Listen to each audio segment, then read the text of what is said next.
Tengok tangan tak Dah tali tablo. Pancilah aku. Okey, bismillahirrahmanirrahim. Bibi jangan jatuh. Satu. Okey. Dia kepik dah weh. Banyak. Okey. Dua. Jangan. Lala. Satu, dua, tiga. Weh, sudah. Weh, banyak weh. Tiga atau? Tiga atas. Ni. 410. Wah. Okey. Dak. Ibu tanya you. Satu, dua, ha.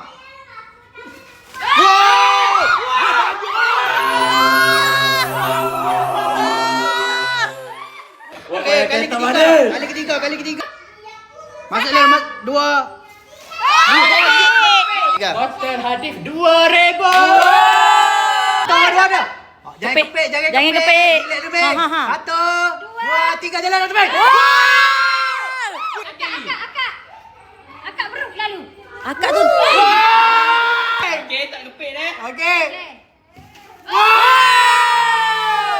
Bismillahirrahmanirrahim. Ya Allah, masuk. Banyak. Lami boleh? Duit raya tahun ni 1,400. Sebelah ya. Hai, pemula comel dah ni. Pemula Hai.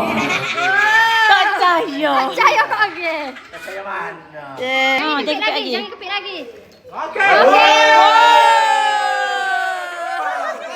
Okey. Oh, kepik. Kepik. Okey, cumpik. Ui, tadi. Ui. Dekat sikit. Okey. Okey.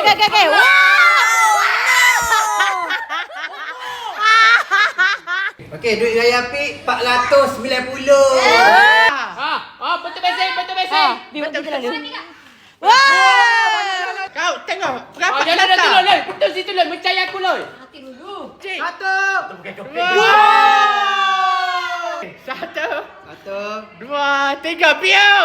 Okey. Banyak. Saya dapat 1,470. Inilah yang kokok perhabis yang. Tolonglah kokok perhabis. Baik weh. Weh, jual dulu weh. Lalu weh. Lagi. Jangan. Okey, Bi, dengar Bi. 1, 2, 3. Okey. Itu skill weh, it's okay, go weh. Tak ada apa tu.